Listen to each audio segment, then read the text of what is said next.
Is morality subjective or objective? Can there be right and wrong answers when it comes to morality? Sam Harris thinks so. And in his book, The Moral Landscape, he makes a strong case for objective morality. And what that means is there can be right and wrong answers when it comes to morality, and you can criticize certain moral actions no matter where they come from. Sam Harris does this by defining morality as a part of well being. He says that it is rooted in well being. A lot of writers and critics might disagree with this claim. They might say that just pointing out at well being, and that too when it's such a vague term, it's rather convenient. But what Sam Harris emphasizes is that no matter what equation you bring in, what kind of morality you bring in, it always boils down to the well being. The well being of conscious creatures like ourselves. He says, even with the religious people whose morality, as they claim, comes from religious scriptures or God, even when you question them, when you inquire further and further, for example, why shouldn't one kill or steal? They may say, okay, if you do that, you will suffer in hell. What's wrong with that? And they will say there is suffering over there. And once again, you may notice it always comes down to the suffering part, or lack of pleasure, or lack of well being. So that is how he puts forward his case. It seems one of the primary intentions behind Sam Harris' work is criticizing the moral relativism. What he means by that is we should be able to criticize certain moralities, certain acts of morality, if they harm the well being. For example, if there is a religion which at least accepts, if not encourages, beating of wife by her husband, then we should be able to criticize that instead of saying, no, it's a different form of morality. We can't criticize that. So that remains his primary motivation, to be able to create a world, to be able to live in a world where we can have certain right and wrong answers. At the same time, Sam Harris goes against the really old claim of David Hume, the is-owed claim, that is,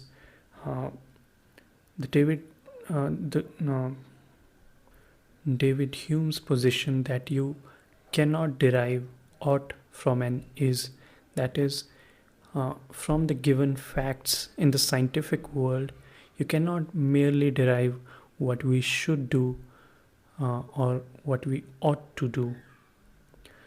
This is something David Hume wrote in his book, A Treatise of Human Nature. Sam Harris disagrees. He says, if not given facts, where else do we derive our values? Where else do we look forward to when asking ourselves what we ought to do? For example, take homosexuality. A lot of cultures considered it immoral when they didn't know whether it's a part of nature or nurture. When people didn't know that you just didn't become homosexual overnight. It's not just a fantasy. It's something that you are born with. And as soon as more science developed, more evidence came forward, a lot of morality changed. So that seems to be Sam Harris's position, that as soon as you bring more information, people's morality might change, and it does change. It can be the same can be said about many other examples. For example, if tomorrow you discover that killing of certain animal causes great pain to that particular animal as compared to others, you'll be very conscious about killing that animal.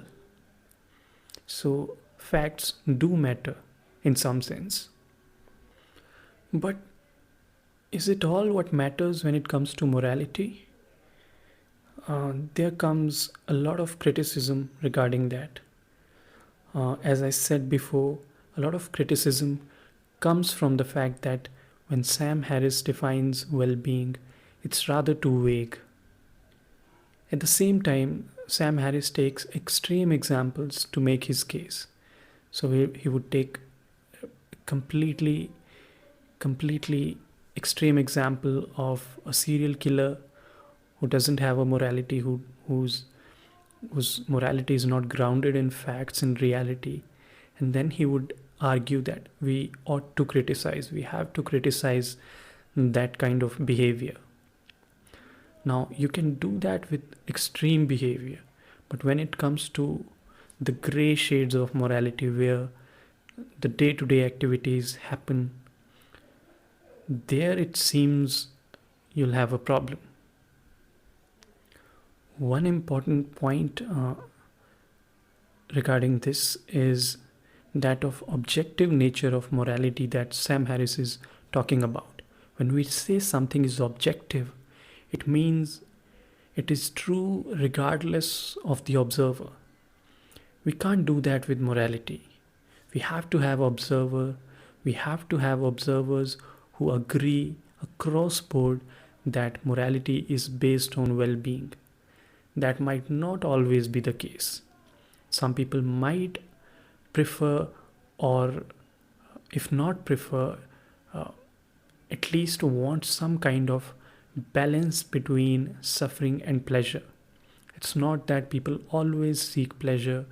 It's not that people would always want that kind of perfect life.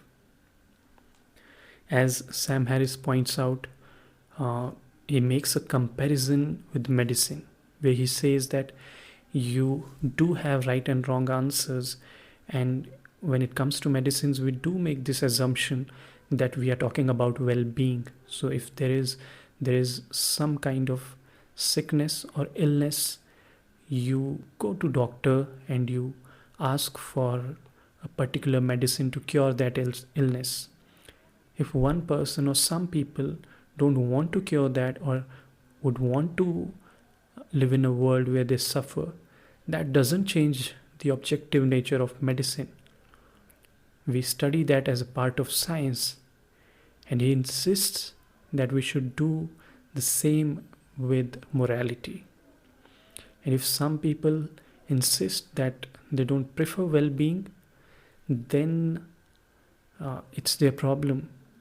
But more or less, we know for sure, or at least we have to agree that morality is based on human well-being or the well-being of conscious creatures.